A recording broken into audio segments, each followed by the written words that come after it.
Hi everyone, I'm Joanna Pilatowicz, and those of you who are first on this channel and see me for the first time, I am combining some paranormal aspect of human existence with psychological one, philosophical one, and personal growth through awareness. So I'm going to tell you today about two types of paralysis at night, and one is a good and the other one is not so pleasant, and some of you will say it's a little bit more negative. So the good thing is that those of you who work with energies and you try for the first time astral traveling, you don't know how to do it yet, you don't feel it yet, your instincts are just pushing you out of the body in a way that it feels uncomfortable, it feels like something is draining you. You may sit, half of your astral subtle body is sitting and the other one is sleeping, and you half in, half out. You may see your body, hands transparent, and so on. So this is one side of that.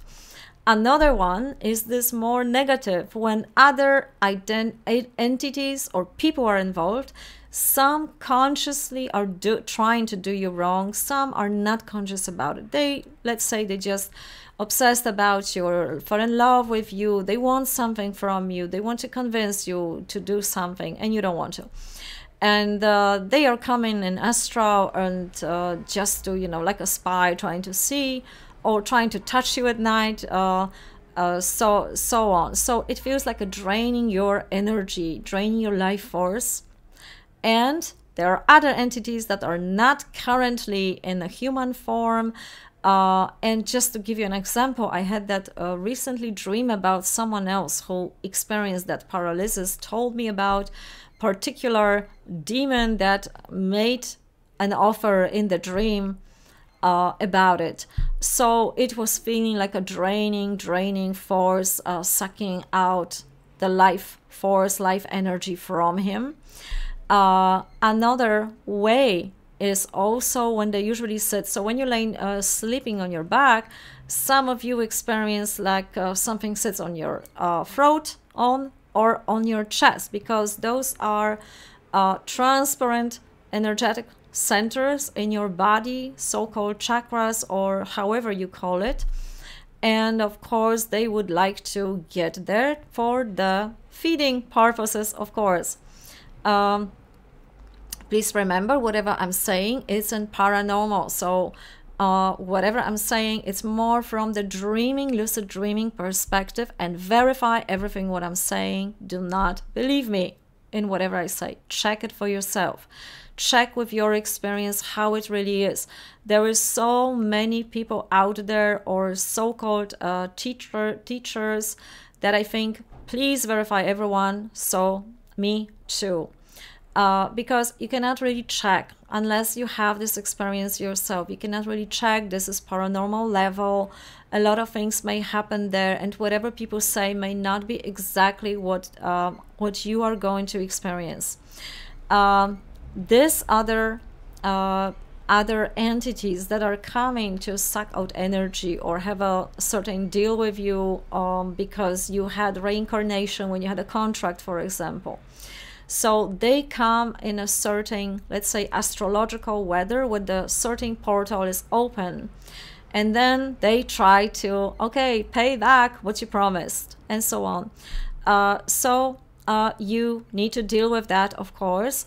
And in my oracle books, there are ways how one of the main characters, because there is a Jasmine and her alter ego, Sarah from the ancient Egypt, there are ways of how to deal with that. One of the methods, how you can deal with that, that's a spoiler, but it's not exactly a spoiler. So if you didn't read, you will still probably enjoy the story, because it's not really medium to just follow the recipe. It's just in a story. So you're still going to have the story. And this, I mean, not spoiling to you.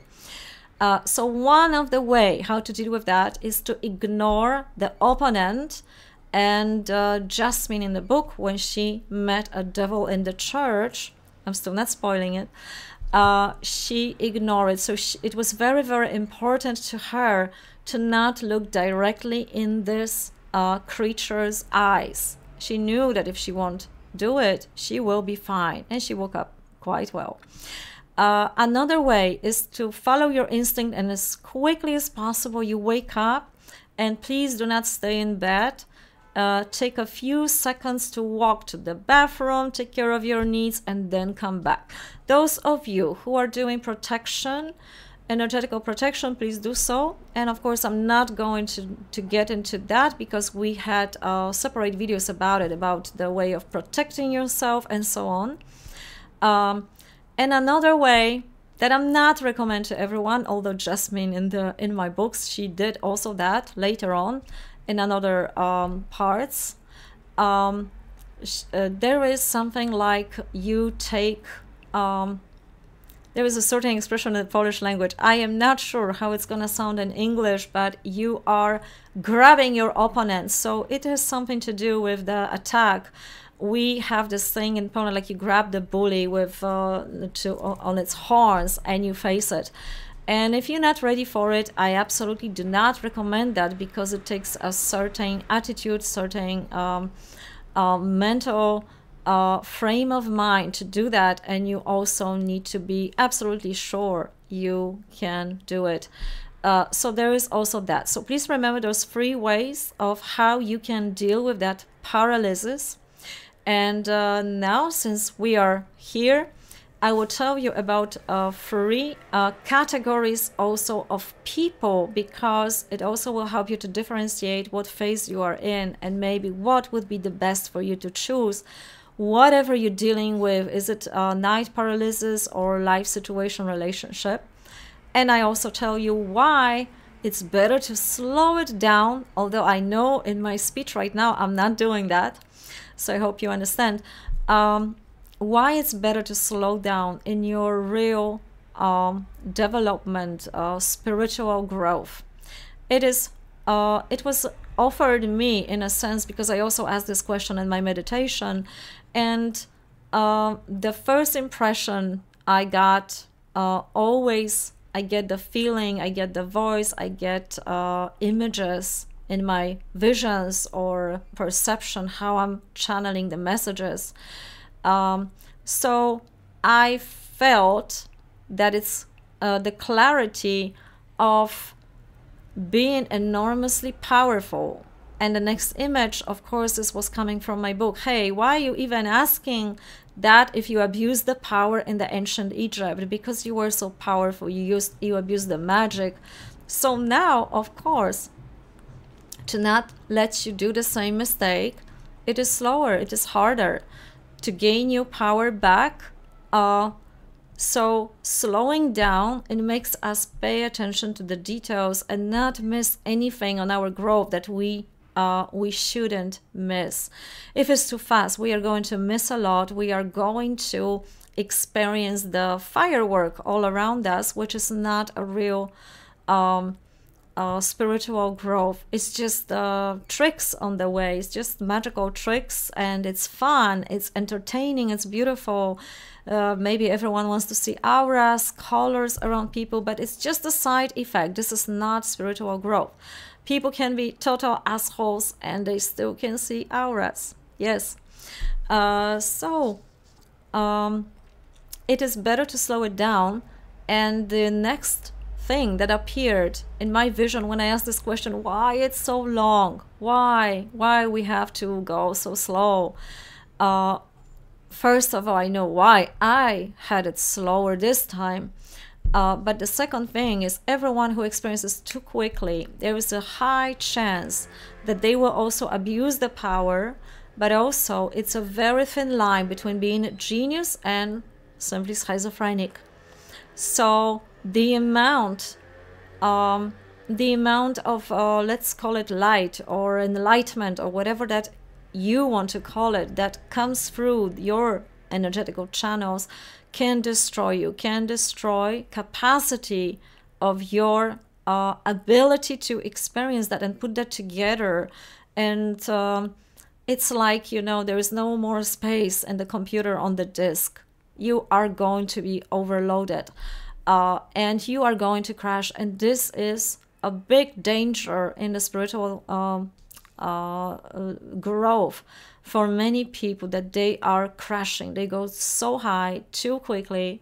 Some of them, they use drugs for it, and their energetical centers are breaking, crashing, and some of it is not easy to recover, and some of it is impossible to recover. It's like a damaged body that takes very, very long time to come back to health. So that's it. And now about the 3 categories of, as far as I remember, as long as I remember, of people that will also help you to differentiate how fast can you go, with whom you listen to, shall you listen or not. So the first category, and I just have to say this before I even start, that every category of people that I think of, that I differentiate those 3 for today, has good advantages and disadvantages. It's not like one is better than the other one. It is also like with phases. We are in every phase. It depends what we need in the current moment, where we are in our life. So the first one, I call it Icarians, you know, from this Icar. We call it in Polish Icar, the guy who had wings when from wax, and who was so optimistic that he can fly so high. And of course, he dropped from the sky and died, because these people are very much into optimism, and they think that their idea and their being optimistic will carry them through the obstacles that they don't understand, they don't want to understand. They just want this growth quickly, now, and just make sure that we are all flying high, everything is fine. So these are these people. So the negative aspect of it is, as you can already see, is this falling apart and crashing. But there is a positive one. And the positive one is that these are great inventors, initiators, and without them, these so-called leaders that can fire this, this spark in order to do something. As soon as they inspire other people to do something and run on that, will of optimism, they need support of realistic group. And we're going to get to that, because on the way, a second category, there are those who are followers, who are seeking for something. They are seeking for the leader. They rather sit back. They are a little bit mysterious. These are great, sensitive people, good channelers, receptive, very much receptive. And that's a good side. The good side is they are seeking for safety. They are seeking to be led by someone. The good thing is that they can receive a lot, they can perceive a lot, and they can sit back, they can follow those leaders, and they can help to shape the world as the leader made a plan for it, or promised something better. But the negative side is that they are a little bit, sometimes, like just sitting doing nothing, because they want to be secure so much that they do not act when the action is needed. They just blindly sometimes follow. So the good aspect is they are seeking, they are seekers. They want to understand, they want to communicate, and that's good. These are also healers. They want to heal. They don't want to fight. They don't want to initiate. They want to help other people. They want to make the world a better place. They just need someone who's going to take care of that other part. And to tell you how good that side can be is, I always compare it to the dancing. When I'm led, when I can be led in a dance by a good partner, it is a really great trust and comfort to experience. So that's the second category. The third category is one of my favorite, of course, because these are people who have follow this integrity within themselves and common sense, and whatever they experience, whether it's paranormal or just realistic, they're just watching it, and they're always ready to be proved otherwise, and be open. Maybe it's like that, maybe not, but if someone's going to prove me otherwise, or I can change my mind. I'm not detached. I'm not going to fight for that. It's only one way. are just going to observe. So they are in the middle because they already experience first and second category. They are not quick into judgment. So anytime someone is judging, then probably is not in that category yet, because those people in this third category, and this category also has a negative side, I promise you that, these people are watching, observing, and understanding. There is this bigger understanding. Those are those anonymous spiritual masters that hold on to being themselves. And if they have students, they have students, but they are not fighting for anything. They take care of what they already emanate with. And they are a little bit, you may say, holding back, because these are not leaders in a sense. They do not want to be leaders. They are put in the role by other people, but their main thing is common sense, integrity, the real spiritual growth, or accomplishments in life, in a certain, in the art, in a business, in other things. They are highly moral, ethical, and so on.